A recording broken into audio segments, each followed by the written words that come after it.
اللہ جب کسی عورت سے راضی ہوتا ہے تو جسم میں یہ 3 نشانیاں سامنے آ جاتی ہیں۔ یہ 3 نشانیاں جس عورت میں ہوں وہ خوشی منائے، کیونکہ اس کا رب اس سے راضی ہو گیا ہے۔ پہلی نشانی، بسم اللہ الرحمن الرحیم۔ ناظرین، جب اللہ کسی عورت پر کرم فرمانا چاہتا ہے، اس سے راضی ہو جاتا ہے، تو اس عورت کے جسم میں یہ 3 تبدیلیاں رونما ہو جاتی ہیں۔ جو ہی ان میں سے کوئی ایک نشانی بھی آپ کے اندر رونما ہو جائے تو سمجھ لیں کہ آپ کا رب آپ سے راضی ہو گیا۔ اس کے ساتھ ہی آپ کو حضرت علی رضی اللہ تعالی عنہ کا فرمان سنائیں گے کہ کسی عورت کو گالم گلوچ کرنا کیسا ہے، اس کے ساتھ مار پٹائی کی جائے تو کیا ہوتا ہے، گھر میں اس سے کیا پریشانیاں نازل ہوتی ہیں۔ سب سے پہلے اللہ پاک جس کو دین کی سمجھ عطا فرماتا ہے، دین سے جوڑ دیتا ہے، تو اسے اپنا محبوب بنا لیتا ہے۔ حضرت عبداللہ ابن مسعود رضی اللہ تعالی عنہ سے مروی ہے کہ نبی پاک صلی اللہ علیہ وسلم نے فرمایا، اللہ پاک تمہارے درمیان اخلاق بھی تقسیم کرتے ہیں جس طرح رزق تقسیم کرتے ہیں۔ اللہ پاک دنیا اس کو بھی دیتے ہیں جو اللہ پاک کا پیارا ہو یا نہ ہو، لیکن اللہ پاک دین کی سمجھ اس کو دیتے ہیں جو اللہ پاک کا محبوب ہوتا ہے۔ عبادت کی محبت، قرآن کی محبت، اللہ کی محبت، اللہ کے ذکر سے محبت، رسول اللہ صلی اللہ علیہ وسلم پر درود و سلام بھیجنے کا شوق اور تڑپ، یہ وہ چیزیں ہیں جس بات کی نشانی ہے کہ اللہ نے اسے اپنا بہت پیارا بنا لیا ہے۔ دوسری نشانی، رسول اللہ صلی اللہ علیہ وسلم نے فرمایا، جسے اپنا بناتے ہیں تو اس پر پھر تھوڑی سی آزمائش بھی ڈالتے ہیں، یعنی اللہ پاک دیکھنا یہ چاہتے ہیں کہ یہ بندہ میرے فیصلے پر راضی ہوتا بھی ہے یا نہیں۔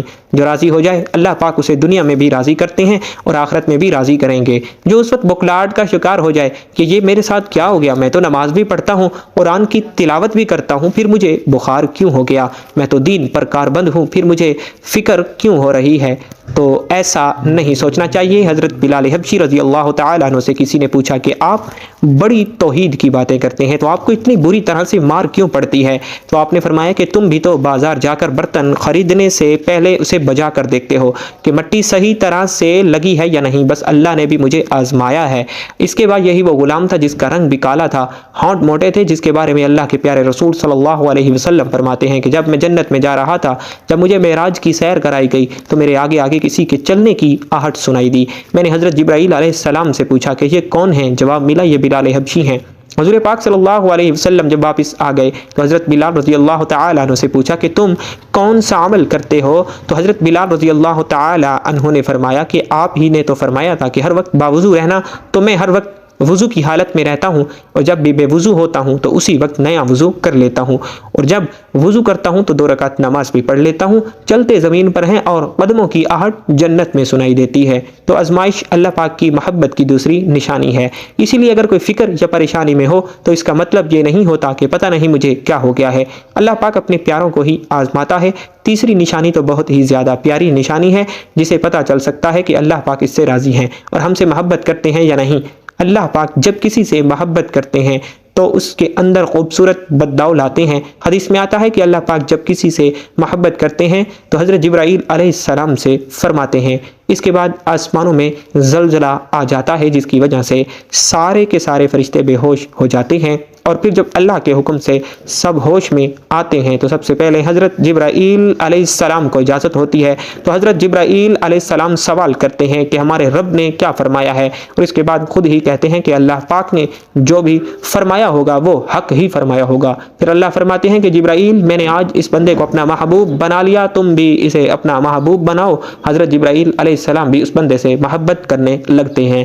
پھر حضرت جبرائیل علیہ السلام کو حکم ہوتا ہے کہ آسمان کے تمام فرشتوں کو خبر دے دو یہ اللہ کا پیارا بن گیا ہے۔ حضرت جبرائیل علیہ السلام آسمان کے تمام فرشتے اور تمام نورانی مخلوقات بھی اس سے محبت کرنے لگ جاتے ہیں۔ آسمان کے کھربوں فرشتے اس سے محبت کرنے لگتے ہیں۔ پھر ایک فرشتہ آسمان سے دنیا میں آتا ہے اور اعلان کرتا ہے کہ اے لوگوں، فلاں شخص اللہ کا محبوب ہے۔ حضرت جبرائیل علیہ السلام اور آسمانوں کی تمام نوری مخلوقات اس سے محبت کرتی ہیں، تم بھی اس سے محبت کرو، اور پھر دنیا والوں کے دلوں میں اللہ پاک اس بندے کی محبت کو ڈال دیتا ہے۔ تو اس لیے دنیا میں وہ کام ضرور کرو جس کے کرنے سے اللہ پاک ہم سے راضی ہو جائے، ہمیں اپنا محبوب بنا لے، انشاءاللہ دنیا اور آخرت میں کامیاب ہو جاؤ گے۔ حضرت عبداللہ ابن عباس رضی اللہ تعالیٰ عنہ فرماتے ہیں جب نیکیاں قبول ہو جاتی ہیں تو انسان کے جسم میں یہ 5 نشانیاں ظاہر ہوتی ہیں۔ نمبر 1، جب انسان کی نیکی قبول ہو جاتی ہے تو اس کے چہرے پر عجیب سی رونق آ جاتی ہے، یعنی وہ انسان دنیا کے سامنے اپنی خوشی کا اظہار اپنی مسکراہٹ اور بشاشت کے ساتھ کرتا ہے، ہر وقت خوش رہتا ہے، بلکہ یوں لگتا ہے کہ اس دنیا میں اس سے زیادہ سکون اور وقار والا اور کوئی نہیں ہے، لگتا ہے کہ جیسے اسے دنیا کا کوئی غم ہی نہ ہو۔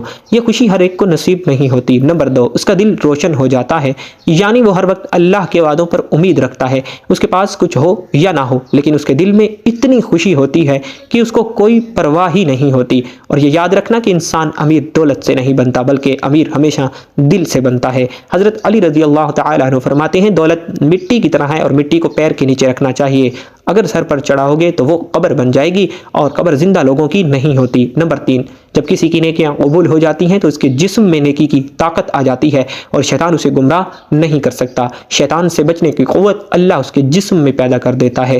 نمبر 4، وہ اپنے مال و دولت میں فراوانی کو پیدا کرتا ہے، یعنی اللہ اس کے رزق میں برکت پیدا کرتا ہے۔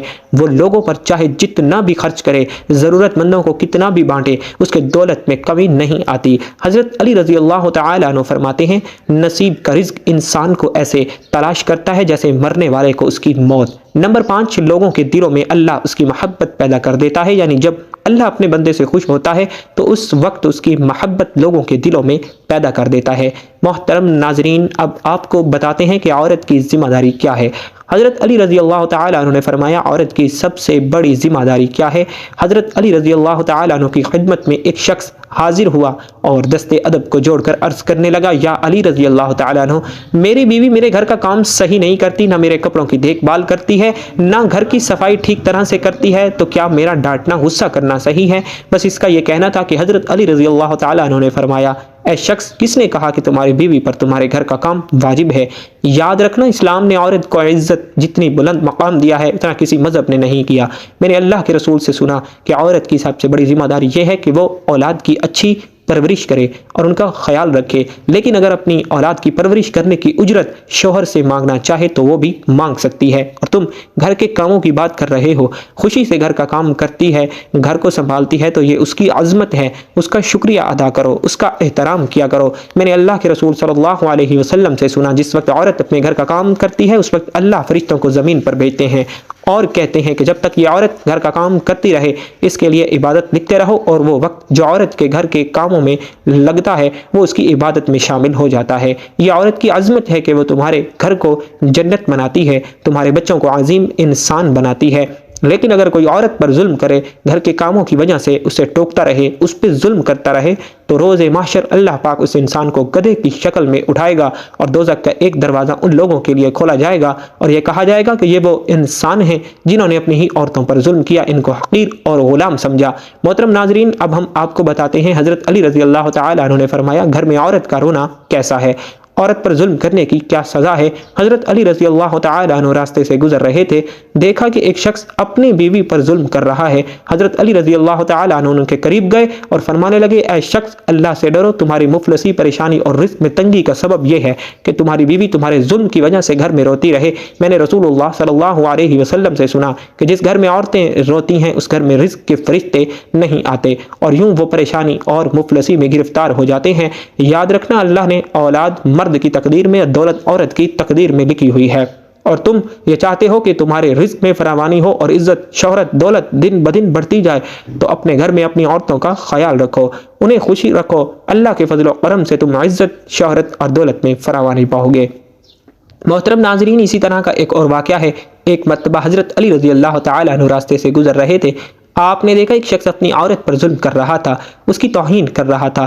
حضرت علی رضی اللہ تعالی عنہ کے قریب گئے اور فرمانے لگے، اے شخص، یاد رکھنا، اللہ نے مرد کو طاقتور اس لیے بنایا ہے تاکہ وہ عورت کی حفاظت کر سکے، نہ کہ عورت پر ظلم کرے۔ میں نے رسول پاک صلی اللہ علیہ وسلم سے سنا کہ جو مرد اپنی عورت پر ظلم کرتا ہے تو اللہ اس پر لعنت بھیجتے ہیں۔ تو اس نے کہا، یا علی رضی اللہ تعالیٰ عنہ، یہ میرے نکاح میں ہے، میں اس سے جو بات کہتا ہوں یہ نہیں مانتی۔ تو حضرت علی رضی اللہ تعالیٰ عنہ نے فرمایا کہ نکاح کا مطلب یہ نہیں کہ تم نے اپنے لیے غلام خریدا ہے، بلکہ نکاح کا مطلب یہ ہے کہ تم نے اپنی نسل کو بڑھانے کے لیے اس عورت سے مدد طلب کی ہے اور تمہاری اولاد کی اچھی تربیت کے لیے اس عورت کو چنا ہے۔